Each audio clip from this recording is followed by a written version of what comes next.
ত্রিপুরা তপশিলি জাতির সমবায় সমিতি লুয়াজংবা চাষহ দলনগর চার্চি ডিমার সংবাদন হতে পান্ডা খাইজাখা উবাগ্রাখর আগুলি প্যারাডাইস জমুন নিশিমি হিমু তকসেঙ্গি রবীন্দ্র ভবন ফাই কুথুমলাইখা মানজাখা কিবাংনি বদলে আদম মানিক সরকার গোসাম এমপি জিতেন্দ্র চৌধুরী মথানি তাংফাং কাসকো সুদন দাস রতন ভৌমিক বাদল চৌধুরী তপন চক্রবর্তী খবে খুবনি আদম র আসলে কিবাংনি বদলে আদম মানিক সরকার কক্সনা থাঙ্গই এসসি বসনি মানথৈ সক্তানাতে খুব খেঙ্কা এই কর্মসূচির আয়োজক ত্রিপুরা তপশিলি জাতি সমন্বয় সমিতি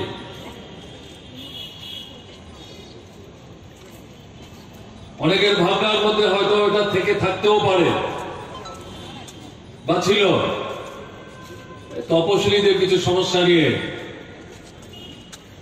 একটা মিছিল সভা সমিতি করবে, কিন্তু আপনারা শুনছিলেন যে 16টি বিষয়কে উপস্থিত করে এই আদালতের আয়োজন, বিচারের ব্যবস্থা,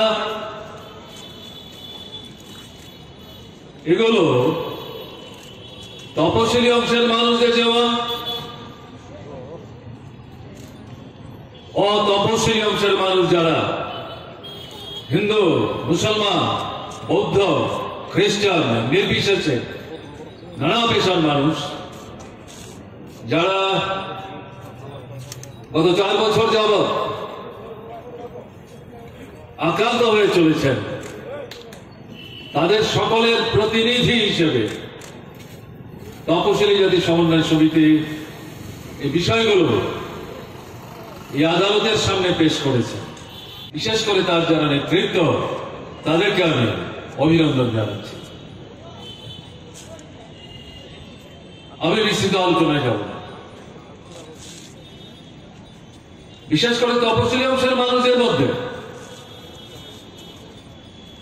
মৎস্যজীবী অংশের মানুষ, চর্মশিল্পের সাথে যারা প্রত্যক্ষ পরোক্ষভাবে যুক্ত সেই অংশের মানুষ, লন্ড্রি শিল্প,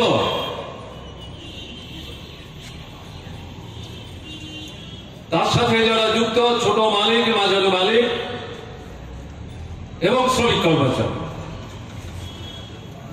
যাদেরকে আমরা সভা সুন্দর বলি, এবং পরিচ্ছন্নতা বজায় রাখার জন্য সরকারি, বেসরকারি, সাধারণ সমাজ জীবনে যারা কাজ করেন, এরা মূলত সংগঠিত হরিজন উন্নয়ন সমিতির মাধ্যমে। এদেরকে নিয়ে ত্রিপুরা তপশিলি জাতি সমন্বয় সমিতি গঠিত, কাজ করে।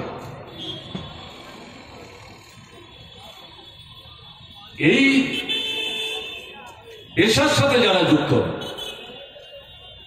তপশিলি অংশের মানুষের বড় অংশ, তারা কেমন আছে? দুর্বিষহ, যন্ত্রণাকর পরিস্থিতির মধ্য দিয়ে একটার পর একটা দিন রাত তাদের অতিক্রম করতে হচ্ছে। এরকম তো ছিল না বামফ্রন্ট সরকার যখন ত্রিপুরায় ছিল। কি করেছে, কি করতে পারেনি, আমি সেগুলি যাচ্ছি না। আপনারা জানেন, মায়ের কাছে মামার বাড়ির গল্প বলার তো কোনো প্রয়োজন নেই। সমস্ত খোল নলচে পাল্টে দিয়ে সামগ্রিকভাবে ত্রিপুরার জনজীবনের মধ্যে যে মৌলিক পরিবর্তন আনার প্রয়াস, তার মধ্যে বিশেষ করে সমাজের পেছনে পড়া অংশের মানুষ, উপজাতি, তপশিলি এবং সংখ্যালঘু ওবিসিভুক্ত মানুষ, তাদের দিকটাতেই বামফ্রন্ট সরকারের নজর ছিল সর্বাধিক।